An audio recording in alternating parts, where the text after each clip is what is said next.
യാതൊരു കാരണവശാലും വിവാഹം കഴിയുന്നത് വരെ ഈ വള കൈ നൂരി മാറ്റരുത്.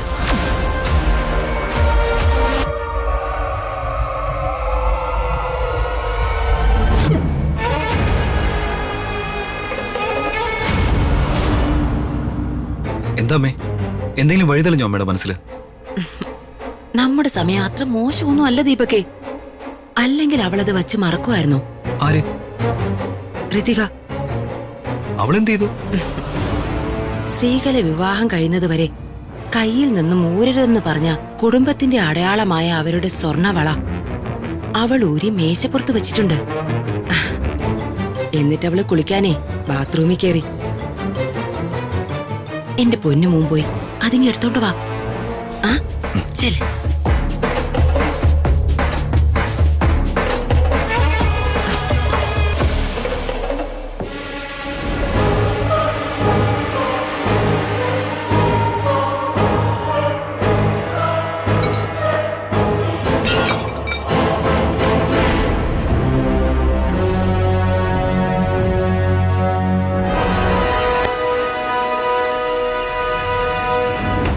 എവിടെ? ഞാനേ നീ അവളുടെ കണ്ണിപ്പെടുമെന്നൊന്ന് പേടിച്ചു. ഈ വള ഇനി ഈ വീട്ടിലുണ്ടാവാൻ പാടില്ല. നീയേ ഇത് പുറത്തെവിടെയെങ്കിലും കൊണ്ടുപോയി ഒളിപ്പിക്കേ, അല്ലെങ്കിൽ നിനക്ക് വിശ്വാസമുള്ള ആരെങ്കിലും ഏൽപ്പിക്കേ. ചെല്ലേ.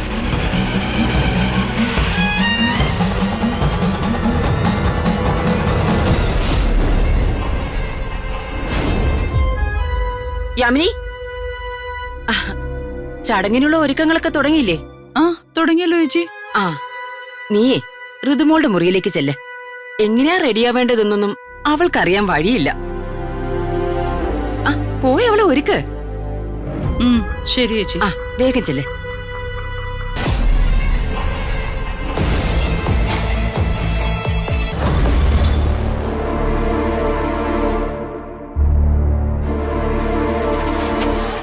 ഋതു, നമുക്ക് റെഡിയാവണ്ടേ? അയ്യോ, ഋതുമോളുടെ കയ്യില് ശ്രീകലിച്ചിട്ട് വള എവിടെ പോയി? ഞാനത് ഇവിടെ എവിടെയോ വെച്ചിരുന്നല്ലോ. എവിടെ? ഞാൻ വാഷ്റൂമിൽ പോയപ്പോ ടേബിളിൽ വെച്ചതായിട്ടാ എന്റെ ഓർമ്മ. വിവാഹം കഴിയുന്നവരെ ആ വള കയ്യിൽ ഊരരുതെന്ന് അവര് പ്രത്യേകം പറഞ്ഞല്ലേ മോളെ? ഈ ചടങ്ങിന് സമ്മതമില്ലാത്ത എന്റെ മനസ്സ് പോലും ആ ചടങ്ങിന് എന്റെ ഒപ്പം ഉണ്ടാവില്ല. പിന്നെയൊരു വളയിൽ എന്തിരിക്കുന്നു ചെറിയമ്മ? അയ്യോ, ആ വള അവർക്ക് ഒരുപാട് സെന്റിമെന്റ്സ് ഉള്ളതല്ലേ മോളെ? തലമുറകളായിട്ട് അവര് കൈമാറി വന്നിരുന്ന വളയാ. മോളുടെ കയ്യിൽ നിന്ന് അത് പോയി എന്നറിഞ്ഞ പിന്നെ അത് മതി ഒരു വലിയ പ്രശ്നത്തിന്. മോളെന്തോന്നും മിണ്ടാത്തേ? എന്താ പറഞ്ഞേ? വള കാണാനില്ലെന്ന്? അത് പിന്നെ പ്രഥവേട്ട വള ഊരി വെച്ചത് എവിടെയെന്ന് മറന്നുപോയി. ഞാൻ നോക്കാം. ഇവളോട് ആരാ വള കൈ നൂരാൻ പറഞ്ഞേ? എന്തെങ്കിലും ഒരു കാര്യം നീ ഇതുവരെ ഉത്തരവാദിത്തത്തോടെ ചെയ്തിട്ടുണ്ടോ? ഈ വിവാഹം എങ്ങനെയെങ്കിലും മുടങ്ങണമെന്നല്ലേ ഇവളുടെ ചിന്ത മുഴുവൻ? അതല്ലേ ഇവള് വിവാഹത്തിന് താല്പര്യമില്ലെന്ന് അശ്വിനോട് പറഞ്ഞത്? ആ ചെക്കന് വിദ്യാഭ്യാസവും സംസ്കാരം ഉള്ളതുകൊണ്ട് അവനത് കാര്യമാക്കിയില്ല. ഇനിയിപ്പോ ശ്രീകലയും പരമേശ്വരനും അശ്വിനെയും കൂട്ടി ഇവിടേക്ക് വരുമ്പോ അവരോട് ഞാൻ എന്ത് സമാധാനം പറയുക? ഇവള് വിവാഹത്തിന് ഇഷ്ടമില്ലാതെ വള കളഞ്ഞതാണെന്നല്ലേ അവർക്ക് തോന്നൂ? അച്ഛാ, ഞാൻ ഫ്രഷ് ആവാൻ പോയപ്പോ വള ടേബിളിൽ വെച്ചതാ. Stop it! ആരുടെ പേരിൽ മോഷണ കുറ്റം കെട്ടിവെക്കാനാ നീ ഇപ്പൊ ഇങ്ങനെ നുണ പറയുന്നേ? അല്ലച്ചാ, ഞാൻ പറയുന്നത് സത്യം. എന്നെ വിശ്വസിക്കണം. യാമിനി, ഇവളുടെ മുറിയിലേക്ക് ഇവളുടെ അനുവാദമില്ലാതെ ആര് വരാനാ? ഇതുവരെ ഈ വീട്ടിൽ നിന്ന് ഒരു വസ്തു മോഷണം പോയിട്ടില്ല. ഓരോരോ പുതിയ കഥകളോട്ട് ഇറങ്ങിയിരിക്കുക മനുഷ്യനെ വെറുതെ ഭ്രാന്ത് പിടിപ്പിക്കാൻ. വള പോയിന്ന് ഋതുമോള് പറയുന്നത് സത്യേട്ടാ. ശരി, അവരിപ്പോ വരും. അവരോട് നിങ്ങൾ നടന്നത് എന്താണെന്ന് വെച്ചാൽ പറയും. തലമുറകളായുള്ള അവരുടെ ആചാരത്തിനും വിശ്വാസത്തിനും നമ്മൾ നൽകിയ മതിപ്പ് കണ്ട് തൃപ്തിയായി വിവാഹം വേണ്ടാന്ന് വെച്ച് വന്ന വഴി തന്നെ അവർ തിരികെ പോയിക്കൊള്ളൂ. അപ്പൊ ഇവൾക്ക് സമാധാനമാവും. അവരെ ഞാൻ ഫേസ് ചെയ്യില്ല. എനിക്കതിന്റെ കാര്യമില്ല. വർമ്മ സാറേ, എന്താണെന്ന് വെച്ചാ പറയൂ രാജു. നഷ്ടപ്പെട്ട വള ഇവിടെ എവിടെയെങ്കിലും കാണും വർമ്മ സാറേ. ഞാൻ അന്വേഷിച്ച് കണ്ടുപിടിക്കാം. അശ്വിൻ സാറും കൂട്ടരും വരുന്നതിന് മുൻപ് വള ഋതിക മാഡത്തിന്റെ കയ്യിൽ കാണും. അത് എന്റെ ഉറപ്പാ. എങ്ങനെ നീ അവളെ കണ്ടുപിടിക്കും രാജു? അതൊക്കെ എനിക്ക് വിട്ടേക്ക് വർമ്മ സാറേ. ഞാൻ ഏറ്റ കാര്യമല്ലേ. സാർ റൂമിലേക്ക് ചെല്ല്. ഈ വിവാഹം കഴിയുന്നവരെ നീ എനിക്ക് സ്വസ്ഥത തരരുത് കേട്ടോ. എന്റെ വിധിയാ. ചേച്ചി ഋതിക മാഡത്തെ ഒരുക്ക. എവിടെ പോവാനാ? വള ഇവിടെ തന്നെ കാണൂന്നേ. ഞാൻ ആ ബാത്റൂമിൽ നിന്ന് നോക്കിയിട്ട് വരാം. ഋതിക മാഡം ധൈര്യമായിട്ടിരിക്കെ. മാഡത്തിന്റെ ഇഡിയറ്റ് കല്യാണരാമൻ മിസ്റ്റർ രാജുവിനെ വിശ്വസിച്ച് ടെൻഷനൊക്കെ മാറ്റി സമാധാനപ്പെട്. ചെക്കനും കൂട്ടരും വരുമ്പോഴേ മുഖത്ത് നല്ല ഗ്ലോ ഒക്കെ വേണ്ടതാ. രാജു, വള എന്തായാലും ഈ മുറിയിലില്ല. രാജു മറ്റുള്ള മുറിയിലൊക്കെ തെരഞ്ഞു നോക്ക്. ആ ശരി ചേച്ചി. മോളെ വിഷമിക്കാതിരിക്കെ, വള എന്തായാലും കിട്ടും.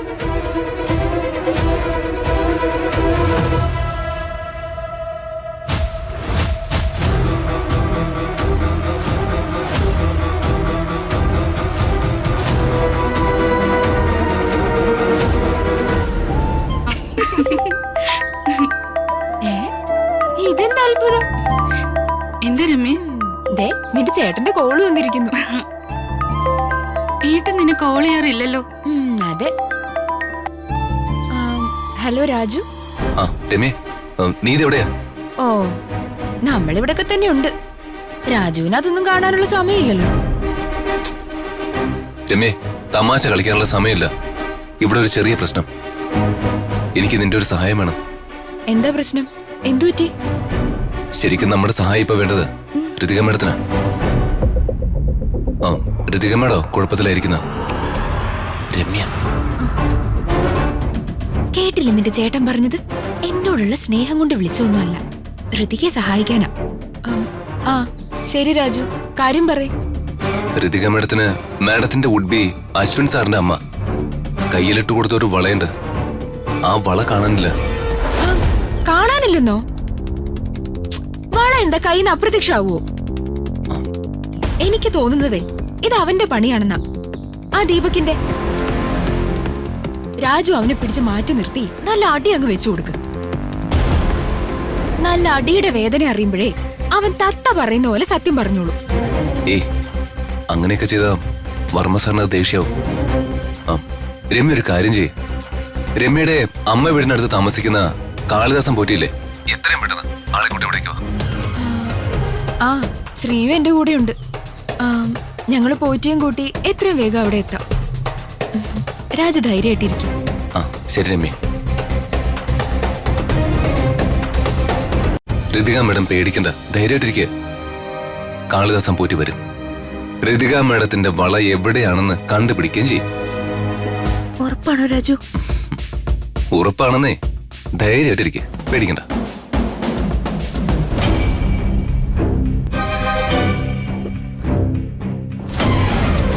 വള കിട്ടിയില്ലെങ്കിൽ അച്ഛനത് വലിയ ദേഷ്യവും. ദൈവമേ, ആ വള തിരിച്ചു കിട്ടണേ.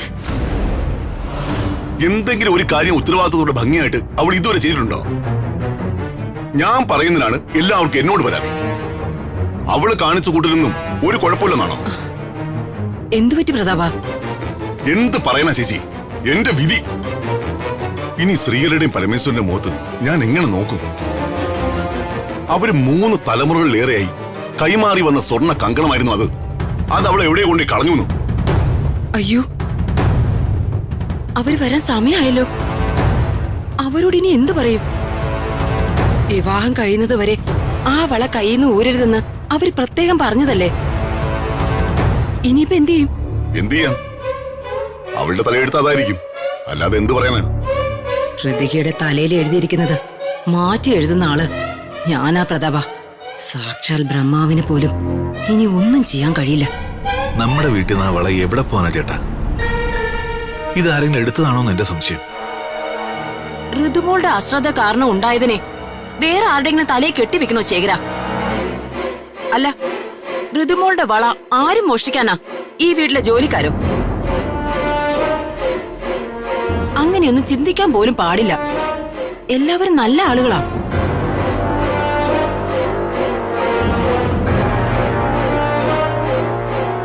ഇവരെയൊക്കെ ആരാ ഇപ്പൊ ഇങ്ങോട്ട് വിളിച്ചേ? ഇവരുടെ ഒരു കുറവും കൂടി ഇവിടെ ഉണ്ടായിരുന്നുള്ളൂ. ഇപ്പൊ അതും തികഞ്ഞു. കൂടെ ആരാ ഒരു പരിചയത്താള്? രാജു വിളിച്ചോണ്ട് വന്നായിരിക്കും.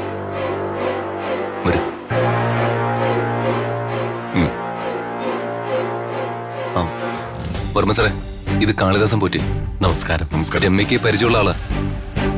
എന്ത് വസ്തുക്കൾ കളവ് പോയാലും പോറ്റിയത് വെറ്റിലയിൽ മഷി നോക്കി എടുത്ത ആരാണെന്ന് പറയും. എന്റെ അമ്മയുടെ വീടിനടുത്താ ഈ പോറ്റിയുടെ വീട്. ഒരുപാട് ദൂരേന്ന് വരെ പോറ്റിയെ കാണാൻ ആളുകൾ വരാറുണ്ട്. ഒരു തവണ കോളേജിലെ ഒരു കുട്ടിയുടെ വീട്ടിലെ മോഷണം നടന്നു. പോറ്റിയാണ് കള്ളനെ മഷി നോക്കി കണ്ടുപിടിച്ചു കൊടുത്തത്. എന്താ രാജു ഇതൊക്കെ? ശ്രീകലയും പരമേശ്വരനും വരുന്നതിന് മുമ്പ് കാണാതെ പോയ കങ്കണം നീ കണ്ടുപിടിക്കാന്ന് വാക്കുന്നപ്പോ എനിക്ക് എന്തൊക്കെയോ പ്രതീക്ഷ ഉണ്ടായിരുന്നു. ഇതിപ്പോ വെറ്റില ജോത്സ്യം എന്നൊക്കെ പറഞ്ഞാൽ എനിക്കിതിലൊന്നും ഒരു വിശ്വാസമില്ല. കാളിദാസൻ പോറ്റിക്ക് ഈ വിദ്യ തലമുറകളായിട്ട് ലഭിച്ച സിദ്ധിയാ.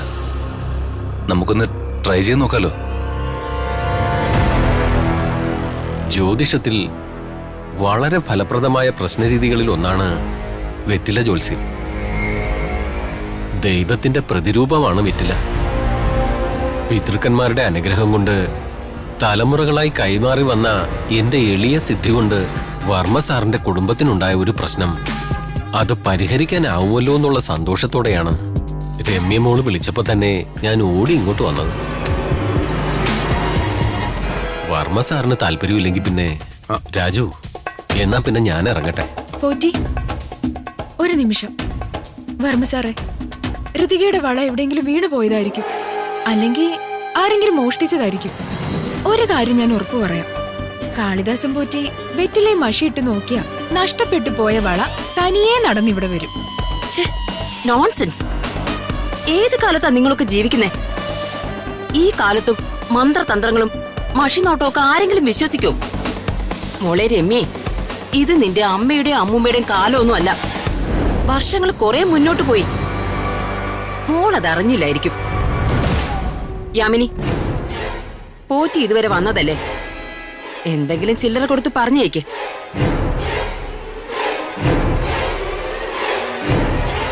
അല്ലേച്ചി, അവരിത്രയൊക്കെ പറഞ്ഞതല്ലേ, നമുക്കൊന്ന്. ഓ, അപ്പൊ നീ ഇവരുടെ സൈഡാണോ? നിനക്കുണ്ടോ ഇങ്ങനെയുള്ള അന്ധവിശ്വാസങ്ങളൊക്കെ? അമ്മായി, നിന്റെ വിശ്വാസം നിന്നെ രക്ഷിക്കട്ടെ എന്ന് അമ്മായി കേട്ടിട്ടില്ലേ? വിശ്വസിക്കുന്നവർ വിശ്വാസികൾ, വിശ്വാസം ഇല്ലാത്തവർ അവിശ്വാസികൾ. അത്രയുള്ളൂ.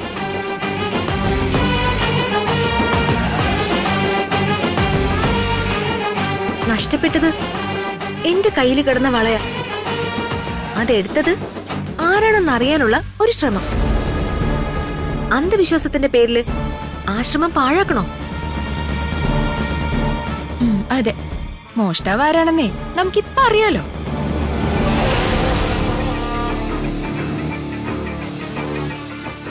രാജു, വേഗാവട്ടെ. അവരൊക്കെ ഇങ്ങ് വരുന്നതിന് മുമ്പ് നമുക്ക് അവളെ എവിടെയാണെന്ന് അറിയണം, അല്ലെങ്കിൽ നാണക്കേടാ. പോറ്റി, കേട്ടില്ലേ? നമുക്ക് അധികം സമയമില്ല. ഞാൻ പറഞ്ഞില്ലേ, ഋതിക മേഡത്തിന്റെ ഭാവി വരാൻ ഇട്ടു കൊടുത്ത വളയാണ് പോയത്. ആരെങ്കിലും എടുത്തതാണെങ്കിൽ എന്നോട് അവരുടെ പേരൊന്ന് പറഞ്ഞാൽ മതി. വള ഞാൻ എവിടെയാണെന്ന് അവരെ കൊണ്ട് പറയിപ്പിച്ചോളാം. വേഗാവട്ടെ. ഇരിക്കാം.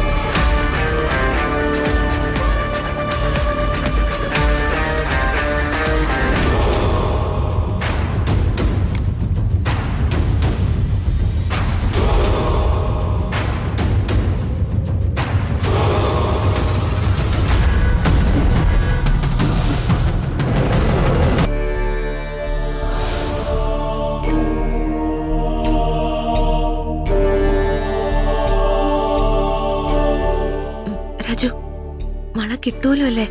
മാഡം പേടിക്കാതെ, ഇപ്പൊ കിട്ടുന്നേ. ഒരിക്കൽ അമ്മയുടെ മോതിരം കാണാതെ പോയി. പോറ്റിയാ മോതിരം എവിടെയെന്ന് കണ്ടുപിടിച്ച് പറഞ്ഞ്. ഇനി ഇയാളെങ്ങാനും ആരാണ് വളയെടുത്തതെന്ന് കൃത്യമായി പറയൂ. അങ്ങനെ പറഞ്ഞ ദീപക് വീണ്ടും പ്രതാപന്റെ മുന്നിൽ മോശക്കാരനാകും. പിന്നെ പ്രതാപൻ ഒരിക്കലും ഋതികയെ ദീപകിന് വിവാഹം ചെയ്തു കൊടുക്കാൻ സമ്മതിക്കില്ല. ദീപക് എവിടെയായിരിക്കും?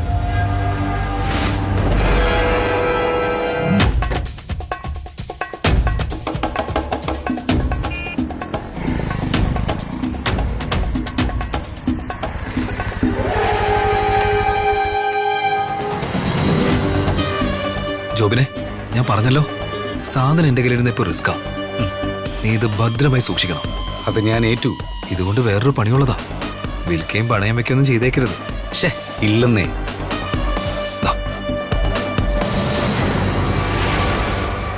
എന്നാ കേട്ടോ.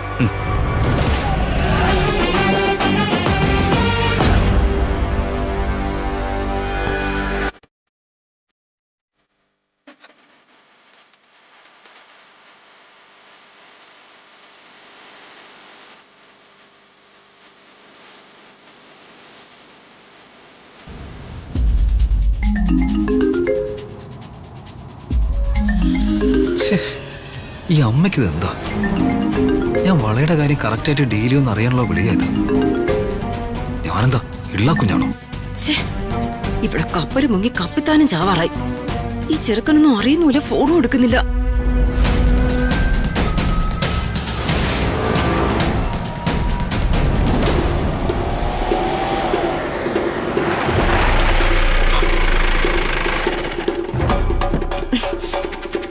അമ്മ എന്തിനാ വിളിച്ചത്? നീങ്ങി വാ, ഞാൻ പറയാം. അമ്മായി ദീപക് തന്നെയായിരിക്കും വള മാറ്റിയത്. അതായിരിക്കും അമ്മായി ഇവിടുന്ന് മുങ്ങിയത്. ദീപകെ, ആ വള എവിടെ? അമ്മേ, വള ഞാൻ എന്റെ ഒരു പരിചയക്കാരനെ ഏൽപ്പിച്ചു. വിശ്വസിക്കാം, ചതിക്കാത്തവനാ. അതെ, ഇവിടെ നമ്മളോടുള്ള പ്രതാപന്റെ വിശ്വാസം പോകുന്ന മട്ട. എന്തുപറ്റി അമ്മേ? അവൻ, ആ രാജു, പിന്നെ ആ വായടി പെണ്ണ് രമ്യ, അവന്റെ അനിയത്തി എല്ലാം കൂടെ കെട്ടിയെടുത്തിട്ടുണ്ട്. ഏതോ ഒരു മന്ത്രവാദിയും കൂട്ടിക്കൊണ്ട്. മന്ത്രവാദിയോ? എടാ, ഒരു വെറ്റില ജോത്സ്യൻ. അയാള് മഷിയിട്ട് നോക്കി വളയെടുത്തത് ആരാണെന്ന് കണ്ടുപിടിക്കുന്നൊക്കെയാ പറയുന്നേ. നീയേ വേഗം ചെന്നാ വള തിരിച്ചു വാങ്ങിക്കേ. ആ ഓ. എന്താ അമ്മേ ഇത്? എടാ, ഞാൻ പറയുന്ന കേക്ക് നീ. പോ, ചെല്ല്. എടാ പോടാ.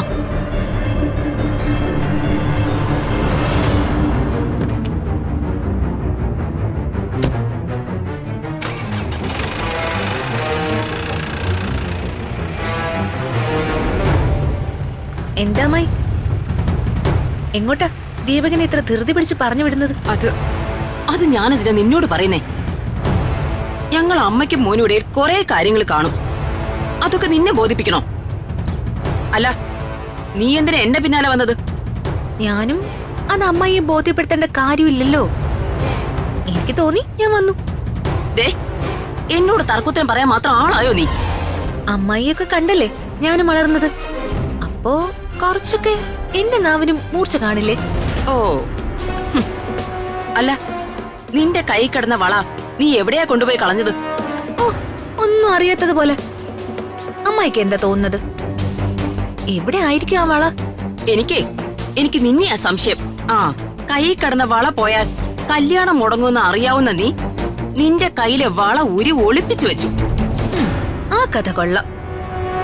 അല്ല, അമ്മായി ശരിക്കും ദീപകിനെ എവിടേക്കാ പറഞ്ഞു വിട്ടത്? അതെവിടേക്കെങ്കിലും ആവട്ടെ. ആദ്യം പിടിച്ചു തൂങ്ങാതെ നീ കാര്യം പറ. എവിടെയാ നീ ആ വള ഒളിപ്പിച്ചു വെച്ചിരിക്കുന്നത്? അമ്മായി ഒന്ന് വെയിറ്റ് ചെയ്യ്. പോറ്റി മഷിയിട്ട് മന്ത്രങ്ങൾ ചൊല്ലാൻ തുടങ്ങിയില്ലേ? ഇനി ഏറിയ ഒരു 5-10 മിനിറ്റ്. ആരാ വള എടുത്തെന്ന് നമുക്ക് ഉടനെ അറിയാലോ. ഞാനാണ് എടുത്തെങ്കിൽ എന്റെ പേര് പോറ്റി പറയും. എനിക്ക് ടെൻഷനില്ല. അമ്മായിക്ക് ടെൻഷനുണ്ടോ? അമ്മായി പേടിക്കണ്ട കേട്ടോ, ധൈര്യമായിട്ടിരിക്കേ. ഇന്ന് നെഞ്ചുവേദനയൊന്നും ഉണ്ടാവില്ലല്ലോ? ഉണ്ടാവോ? എന്തെങ്കിലും നമ്പർ ഇടുവാണെങ്കിലേ പുതിയ നമ്പർ ഇടണേ അമ്മായി.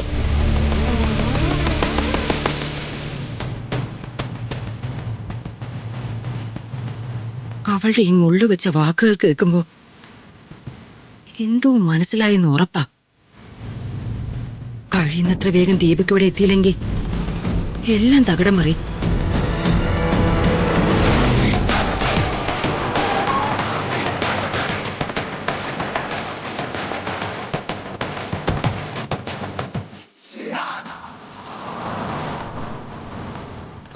എടാ നീ എവിടെ? ഇതും വേഗം വാടാ, അത്രയ്ക്ക് അർജന്റാ. ഇപ്പോ അവളെ വീട്ടിലെത്തിച്ചില്ലെങ്കിൽ എനിക്ക് മൊത്തം പണി കിട്ടും. ശരി, പെട്ടെന്നോ.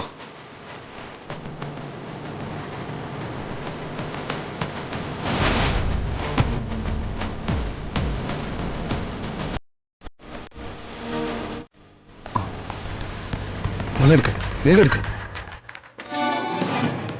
ശരി.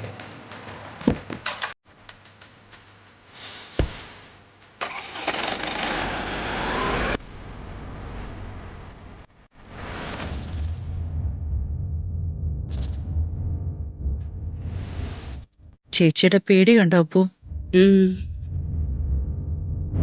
വള ചേച്ചി എടുത്ത് മാറ്റിയതാവാനാ സാധ്യത. എനിക്കും അത് തന്നെ തോന്നുന്നത്.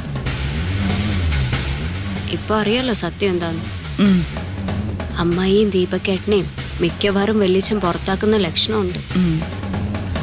അങ്ങനെ തന്നെ നടന്നാ മതിയായിരുന്നു.